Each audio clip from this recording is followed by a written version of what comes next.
کیا یہ عجیب بات نہیں ہے کہ مطلب چند سال پہلے نا ہم سب ایک نہ نظر آنے والے وائرس سے بچنے کے لیے دن میں 20-20 بار ہاتھ دھو رہے تھے. ہاں ہاں بالکل، اور لوگوں سے ملنا ملانا تو بالکل ہی چھوڑ دیا تھا ہم نے.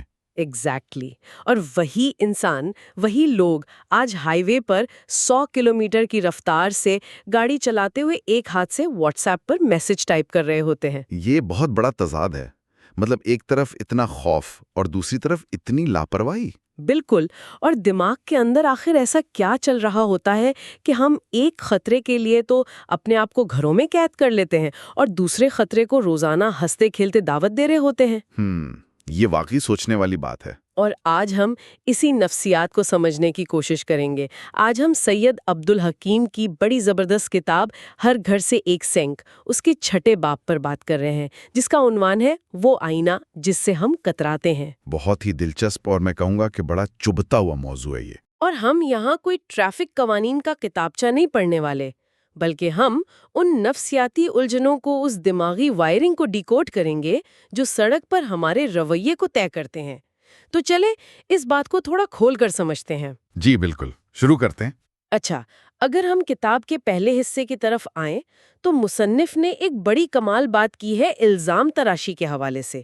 مطلب ہم سڑک کے حادثات کا سارا ملبہ فوراً کسی اور پر کیوں ڈال دیتے ہیں؟ اصل میں نا یہ انسانی فطرت کا سب سے آسان کام ہے. کتاب میں بھی یہ بات کی گئی ہے کہ ہمارے ہاں سب سے زیادہ دہرائے جانے والا جملہ کون سا ہے؟ وہ ہے کہ حکومت کو کچھ کرنا چاہیے. ہاں بالکل، ہر بندہ یہی کہہ رہا ہوتا ہے. لوگ بغیر ہیلمٹ کے سفر کر رہے ہوتے ہیں، سگنل توڑ رہے ہوتے ہیں، اور پھر جب کچھ ہوتا ہے تو سسٹم کو برا بھلا کہنا شروع کر دیتے ہیں. دیکھیں، حکومت سڑکیں بنا سکتی ہے، کیمرے لگا سکتی ہے، لیکن حکومت کسی کے سر پر خود آ کر ہیلمٹ تو نہیں پہنا سکتی نا؟ بالکل نہیں پہنا سکتی. اور نہ ہی گاڑی چلاتے ہوئے حکومت آپ کا فون چھین کر آپ کی جیب میں رکھ سکتی ہے. یہ خالصتاً ایک انفرادی انتخاب ہے، ایک ذاتی ذمہ داری ہے. صحیح. یہ بالکل مجھے اس طرح لگ رہا ہے جیسے کوئی شخص اپنی گاڑی کا شیشہ نیچے کرے، کچرے کا شاپر باہر سڑک پر پھینکے اور پھر اگلی ہی سانس میں کہے کہ یار شہر کا میونسپل نظام کتنا تباہ ہو چکا ہے. ایگزیکٹلی. بڑا پرفیکٹ موازنہ ہے یہ. تو میرا سوال یہ ہے کہ اگر لوگ جانتے ہیں کہ سڑک پر خطرہ ہے، جان جا سکتی ہے، تو پھر آئینے میں اپنی غلطی دیکھنے کے بجائے دوسروں پر انگلی میں اٹھانا اتنا آسان کیوں لگتا ہے؟ یہاں سے ایک بڑا اہم سوال نکلتا ہے نفسیات کا. اصل میں الزام تراشی جو ہے وہ نفسیاتی طور پر بہت ہی آرام دہ ہوتی ہے. اس میں آپ کی کوئی کیلوریز خرچ نہیں ہوتی. ہاں، مطلب آپ کو خود کچھ نہیں بدلنا پڑتا. بالکل. اسے نفسیات میں کوگنیٹو ڈسوننس سے بچنا کہتے ہیں. مطلب اگر میں یہ مان لوں کہ میں فون استعمال کر کے غلطی کر رہا ہوں تو مجھے وہ عادت چھوڑنی پڑے گی، اس میں محنت لگے گی.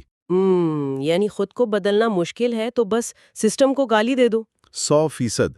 ہم خود کو ہر ذمہ داری سے بری کر لیتے ہیں اور ہمارا ضمیر بڑے سکون سے سو جاتا ہے. اچھا، لیکن اگر ہم الزام تراشی کے اتنے ہی عادی ہیں تو کیا ہم کبھی بدل ہی نہیں سکتے؟ میں کتاب پڑھ رہی تھی تو اس میں 2 بڑی ٹھوس مثالیں دی گئی ہیں کہ ہم راتوں رات بدل سکتے ہیں. جی، اور وہ مثالیں اس بات کا ثبوت ہیں کہ ہمارے اندر اصولوں پر عمل کرنے کی پوری صلاحیت موجود ہے. ہاں، جیسے پہلی مثال کورونا وائرس کی تھی.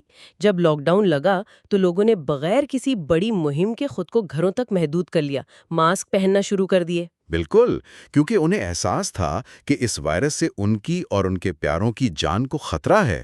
سیلف پریزرویشن کا جذبہ جاگ گیا تھا. اور دوسری مثال وہ تھی جب یہی لوگ غیر ملکی سڑکوں پر گاڑی چلاتے ہیں، مطلب وہی انسان جو اپنے ملک میں سگنل توڑنا اپنا پیدائشی حق سمجھتا ہے. ہاں، وہ دبئی یا لندن جا کر بالکل ماڈل شہری بن جاتا ہے. ایگزیکٹلی. وہاں وہ لین کی پابندی بھی کر رہا ہے، سیٹ بیلٹ بھی باندھ رہا ہے. تو یہاں بات واقعی بہت دلچسپ ہو جاتی ہے. اور اس سے ثابت ہوتا ہے کہ ہم اصولوں پر عمل کرنے کے مکمل قابل ہیں. ہمارے جینز میں کوئی مسئلہ نہیں ہے. بالکل. مطلب ہم ٹریفک قوانین کے ساتھ وہ سلوک کرتے ہیں جو لوگ کسی کرائے کے مکان کے ساتھ کرتے ہیں، جبکہ کورونا میں ہم نے ویسا سلوک کیا جیسے وہ ہمارا اپنا مکان ہو. لیکن یہاں میں تھوڑا سا اختلاف کروں گی. جی بتائیں، کیا اختلاف ہے؟ کیا کورونا والا وائرس ایک فوری موت کا خطرہ نہیں تھا؟ مطلب شاید اس لیے لوگ ڈر گئے تھے، جبکہ سڑک کے حادثے کو تو لوگ روزمرہ کا حصہ مان چکے ہیں، خبروں میں روز سنتے ہیں، تو وہ نارملائز ہو گیا ہے. یہ بڑی زبردست بات کی ہے آپ نے. لیکن یہاں جو بات سب سے زیادہ حیران کن ہے نا، وہ یہ ہے کہ وائرس نظر نہیں آتا تھا، پھر بھی ہم نے اپنوں کو بچانے کے لیے ہر اصول مانا۔ اور سڑک کا خطرہ تو سامنے نظر آ رہا ہوتا ہے۔ بالکل سامنے ہے، روزانہ حادثات دیکھتے ہیں ہم، پھر بھی ہم اسے نظر انداز کرتے ہیں کیونکہ ہمارا دماغ ہمیں ایک دھوکہ دیتا ہے۔ ہمارا دماغ کہتا ہے کہ میرے ساتھ ایسا نہیں ہوگا، باقی سب اناڑی ہیں، میں تو ماہر ہوں۔ ہاں، وہ جسے غیر حقیقی پرامیدی کہتے ہیں۔ جی، اور غیر ملکی سڑکوں والی مثال اس بات کو اور صاف کر دیتی ہے۔ اصل مسئلہ صرف یہ ہے کہ ہمارے کلچر نے، ہمارے معاشرے نے اس لاپرواہی کو ایک خاموش اجازت دے رکھی ہے۔ خاموش اجازت، یہ بڑی اہم ٹرم استعمال کی کتاب نے۔ تو مطلب جب ہم سب بدلنے کی صلاحیت رکھتے ہیں تو پھر جب سڑک پر کوئی بہت بڑا حادثہ ہوتا ہے تو پھر بھی تبدیلی کیوں نہیں آتی؟ اس کی وجہ وہ کلچر ہے جس میں ہم آج جی رہے ہیں۔ ہم سانحات کو تفریح یا وقتی خبر بنا دیتے ہیں۔ کتاب میں ایک بڑا ہی دل دہلا دینے والا ایک سچا واقعہ بیان کیا گیا ہے۔ وہ ڈیلیوری بوائے والا واقعہ؟ جی بالکل، ایک بھائی بہن سڑک پر ڈرائیو کر رہے تھے اور وہ سوشل میڈیا کے لیے ایک ویڈیو یا ریل بنا رہے تھے، اور وہ ایک نوجوان ڈیلیوری ڈرائیور سے ٹکرا گئے۔ میں نے وہ حصہ پڑھا تھا۔ وہ ڈرائیور اپنی ایک غریب ماں کی واحد امید تھا جس نے لوگوں کے گھروں میں کام کر کے اسے پالا تھا۔ بالکل، اور اس ریل بنانے کے جنون نے ایک لمحے میں ایک زندگی نگل لی۔ اب ہوتا کیا ہے، جب ایسا حادثہ ہوتا ہے تو 4 دن تک سوشل میڈیا پر بڑا شور مچتا ہے۔ ہاں، ہر طرف ہیش ٹیگز چل رہے ہوتے ہیں، لوگ غصہ کر رہے ہوتے ہیں، الزامات کا ایک چکر چلتا ہے، اور پھر سب واپس اپنی پرانی عادات کی طرف لوٹ جاتے ہیں۔ نیا دن، نیا ٹرینڈ۔ تو اس سب کا آخر مطلب کیا ہے؟ مطلب میں سوچ رہی تھی کہ سوشل میڈیا پر خطرناک ڈرائیونگ کی ویڈیوز دیکھ کر مسکرانا یا انہیں لائک کرنا، یہ بالکل ویسا ہی ہے نا جیسے کسی کو آگ سے کھیلتے دیکھ کر تالیاں بجانا۔ بالکل، بہت خوبصورت تشبیہ ہے یہ۔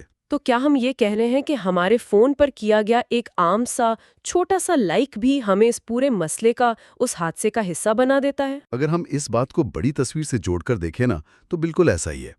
جب مشہور شخصیات بغیر ہیلمٹ کے یا تیز رفتاری کو ایک سٹائل کے طور پر پیش کرتی ہیں اور ہزاروں لوگ اسے لائک کرتے ہیں، تو یہ معاشرے کو ایک انڈورسمنٹ دے دیتا ہے۔ ہاں، وہ خاموش اجازت نامہ جس کی ہم نے پہلے بات کی۔ ایگزیکٹلی، فلموں میں تو ہیرو کے پاس سٹنٹ مین ہوتے ہیں، میٹس بچے ہوتے ہیں، لیکن حقیقی سڑکوں پر فزکس کام کرتی ہے، اور فزکس کے قانون کسی کے فالوورز دیکھ کر کام نہیں کرتے۔ اور وہاں ری ٹیک کا بھی تو کوئی موقع نہیں ہوتا نا، 1 سیکنڈ کی غلطی اور سب ختم۔ بالکل، اور یہ جو 4 دن کا غصہ ہے نا، یہ دراصل ہمارا ایک سائیکولوجیکل ریلیز والو ہے۔ ہم غصہ کر کے سمجھتے ہیں کہ ہم نے اپنا فرض پورا کر دیا، اور پھر ہم خود کو نہیں بدلتے۔ یہ بات سن کر تھوڑی نا امیدی سی ہوتی ہے۔ مطلب اگر سوشل میڈیا اور کلچر اس قدر طاقتور ہیں اور یہ الگوریدم ہمیں اسی طرف دھکیل رہے ہیں، تو پھر ایک عام انسان تبدیلی کیسے لائے؟ نہیں، نا امید ہونے کی ضرورت نہیں ہے۔ شروعات بہت چھوٹی سطح سے ہوتی ہے۔ کتاب کے اس حصے کا سب سے طاقتور پیغام یہی ہے کہ آپ کو تبدیلی لانے کے لیے کسی سیلیبریٹی ہونے کی ضرورت نہیں ہے۔ اچھا، تو پھر شروعات کہاں سے کرنی ہے؟ مصنف نے اسے 5 لوگوں کا دائرہ کہا ہے۔ ثقافتی تبدیلی کبھی بھی بڑے اشتہارات سے یا بل بورڈ سے نہیں آتی، یہ آتی ہے آپ کے 5 دوستوں کے قریبی واٹس ایپ گروپ سے۔ واٹس ایپ گروپ سے؟ مطلب وہ کیسے؟ فرض کریں آپ کے دوستوں کا ایک گروپ ہے، اس میں کوئی شخص اپنی گاڑی کی ایک خطرناک ڈرائیونگ کی ویڈیو بھیجتا ہے جس میں وہ بہت تیز سپیڈ پر جا رہا ہے۔ ہاں، اور عام طور پر لوگ اس پر فائر والے ایموجیز بھیج دیتے ہیں کہ واہ کیا بات ہے۔ بالکل، لیکن اگر آپ اس گروپ میں صرف ایک جملہ لکھ دیں کہ یار یہ کسی کی زندگی کی آخری صبح ہو سکتی تھی، یہ بالکل بھی کول نہیں ہے، تو پتہ ہے کیا ہوگا؟ ہاں، میں تصور کر سکتی ہوں۔ یہ بالکل ایسا ہی ہے جیسے دفتر کی کسی میٹنگ میں سب لوگ ایک غلط بات پر سر ہلا رہے ہوں اور آپ اچانک کہہ دیں کہ مجھے اس سے اتفاق نہیں ہے۔ بالکل، اور اس کے بعد کیا ہوتا ہے؟ وہ لمحہ کچھ سیکنڈز کے لیے بہت عجیب ہو جاتا ہے، ایک بہت ہی غیر آرام دہ آکورڈ سی خاموشی چھا جاتی ہے۔ ایگزیکٹلی، لیکن وہ خاموشی، وہ بھاری پن دراصل اس خاموش اجازت کا جادو توڑ دیتا ہے۔ آپ اس خطرناک عادت کی انڈورسمنٹ کو وہیں منسوخ کر دیتے ہیں۔ کیا واقعی اتنی چھوٹی سی بات سے، مطلب ایک واٹس ایپ میسج سے، اتنی بڑی ثقافتی تبدیلی آ سکتی ہے؟ بالکل آ سکتی ہے، کیونکہ اصولوں پر عمل کرنے اور کردار کی پختگی میں یہی تو فرق ہے۔